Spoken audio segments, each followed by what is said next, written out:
नमस्कार दोस्तों, tricky bio गुरु के इस ऑफिशियल यूट्यूब चैनल पे मैं शिवम त्रिपाठी आपका हार्दिक स्वागत करता हूं।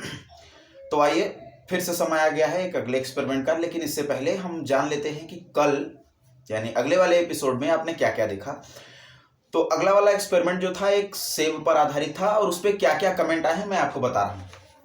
पहला कमेंट जो हमारे पास किया है वो अमन कुमार ने किया है। अमन कुमार लिखते हैं कि सेब में आयरन होता है तो वह ऑक्सीजन से क्रिया करके भूरे रंग में बदल जाता है।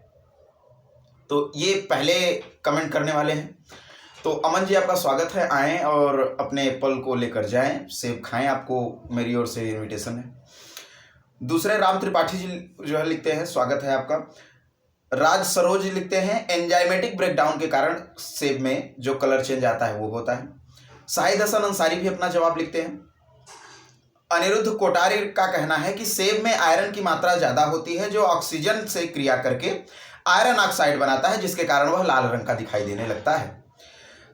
ठीक इसी तरह का मिलता जुलता जवाब मोहम्मद अनस रजा भी देते हैं। साथ ही शुभम सरोज लिखते हैं कि सेब और ऑक्सीजन ये मिलकर आयरन ऑक्साइड बनाते हैं। उदय भान लिखते हैं कि सेब में आयरन सर्वाधिक मात्रा में पाया जाता है, या ये कहने का मतलब है कि सेब आयरन का अच्छा स्रोत है उदय भान जी के अनुसार। श्रेया केसरवानी लिखती हैं कि आयरन की मात्रा ज़्यादा होती है और ऑक्सीजन से क्रिया करके ये अपने कलर को रेड कलर में कन्वर्ट कर लेता है या रेडिश ब्राउन में कन्वर्ट कर लेता है। साथ ही यश शुक्ला भी लिखते हैं ठीक इसी तरह का जवाब कि आयरन ऑक्सीजन के साथ अभिक्रिया करके आयरन ऑक्साइड बनाता है। तो ये सभी कमेंट करने वाले हैं, तो आप सभी का बहुत बहुत स्वागत है और बड़ी मेहनत से आप लोग जवाब दे रहे हैं और उम्मीद करता हूं कि आप लोग बने रहें। अगर कुछ ने बेहतर कमेंट किया है कि वीडियो अच्छा लग रहा है और बनाए, बिल्कुल बनाऊंगा। आप हमारे साथ बने रहें, कमेंट करते रहें, लोगों को भी शेयर करें, उनसे पूछें ये दैनिक जीवन में घटने वाली घटनाएं हैं। क्या हम साइंस को केवल किताबों तक पढ़कर सीमित रखें या अपने ऊपर अप्लाई करें? खैर, तो चलिए आज जो है जवाब आपको बता देता हूं सेब वाले का कि क्यों सेब अपने रंग को छोड़ देता है। देखिए, आपने ऑक्सीकरण की अभिक्रिया पढ़ी होगी। ऑक्सीकरण की अभिक्रिया में बताया जाता है कि ऑक्सीकरण का मतलब होता है जब किसी भी अभिकारक में ऑक्सीजन जुड़ता है तो वह अभिक्रिया कहलाती है ऑक्सीकरण की। इसके और सारे हैं, तो आप रसायन विज्ञान नहीं पढ़ रहे हैं, मैं इसी तथ्य से आपको आगे बढ़ा रहा हूं। जब ऑक्सीजन किसी से जुड़ता है तो वह ऑक्सीकरण की अभिक्रिया होती है। ध्यान रखिएगा, किसी लोहे को आपने देखा होगा जिसमें जंग लगी हो या जंग लगने की शुरुआत हो रही हो, तो जंग जब लगता है तो धीरे धीरे वह लोहा रेडिश ब्राउन कलर में कन्वर्ट होने लगता है। ठीक इसी तरह की प्रक्रिया सेब में भी हो रही है दोस्त। जब सेब को हम काट देते हैं तो हम यह जानते हैं कि सेब में आयरन की मात्रा है, सेब में आयरन पाया जा रहा है। अब जब सेब को काटकर खुले में रख देते हैं तो ये वायुमंडल में उपस्थित ऑक्सीजन के साथ क्रिया करने लगता है, और जब यह वायुमंडल के साथ उपस्थित आयरन से अभिक्रिया करने, ये ऑक्सीजन से क्रिया करने लगता है, अभिक्रिया करने लगता है, तो ये आयरन ऑक्सीजन से अभिक्रिया करने के बाद ऑक्सीकरण की प्रक्रिया के फलस्वरूप बदल जाता है आयरन ऑक्साइड में, जिसके कारण वह जैसे जैसे ऑक्सीजन उसके साथ मिलती जाएगी उस सेब में, वह रेडिश ब्राउन कलर में कन्वर्ट होता जाएगा, यानी कि भूरे रंग में कन्वर्ट होता जाएगा, लाल कलर में कन्वर्ट होने लगता है। रेडिश ब्राउन उस कलर को हम कहते हैं। खैर, तो ये प्रक्रिया तो ऑक्सीकरण की हो गई।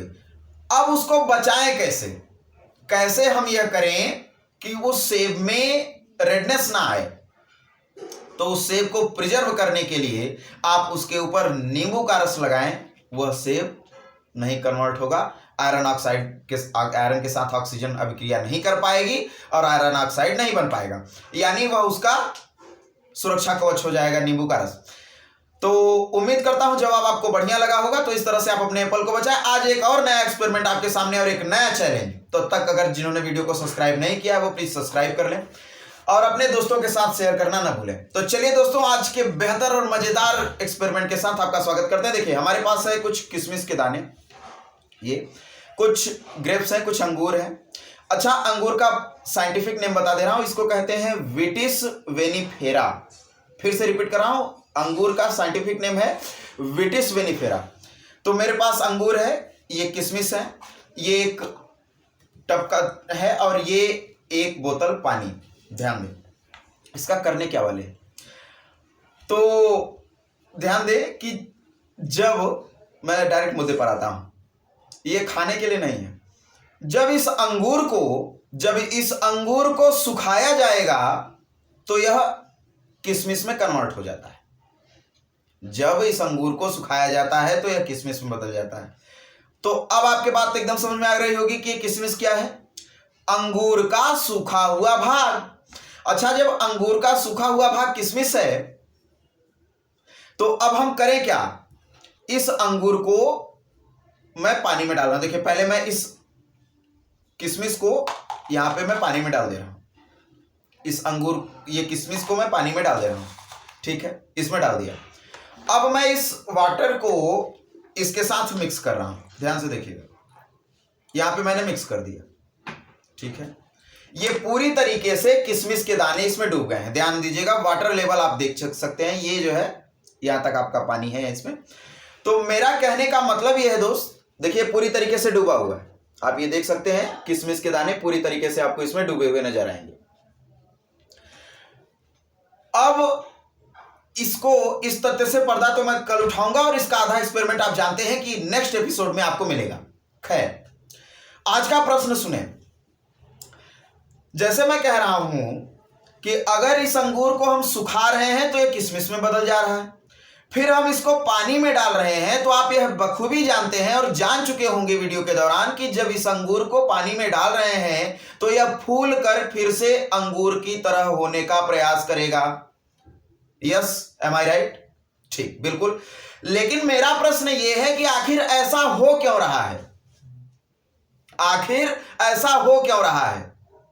क्या कारण है कि अंगूर को अगर सुखा देते हैं तो वो किशमिश में बदल जाता है, और किशमिश को जब फिर से पानी में डालते हैं तो ये फिर से अंगूर जैसी आकृति यानी कि बड़े दाने के आकार का हो जाता है? दोस्तों, उम्मीद करता हूं प्रश्न समझ में आ गया होगा। तो आपको यह बताना है कि वो क्या है, ऐसा किशमिश में क्या चीज है, कौन सी परत है, या क्या परिवर्तन हो रहा है, क्या उसकी खूबी है जिस कारण से किशमिश को फिर से पानी में डाल रहे हैं तो अंगूर जैसा हो जा रहा है। अगर अंगूर को सुखाएं या इसी भीगे हुए पानी में किशमिश को फिर से अगर हम सुखाएं तो फिर से ड्राई किशमिश में या ड्राई फ्रूट्स में बदल जाएगा। तो उम्मीद करता हूं कि आप लोग जवाब देंगे और एकदम तत्परता से जवाब दीजिएगा, और कमेंट का हमें आपके बेसब्री से इंतजार रहेगा। तब तक के लिए thanks for watching tricky bio गुरु शिवम त्रिपाठी। मिलते हैं इसी समय। जय हिंद, जय भारत।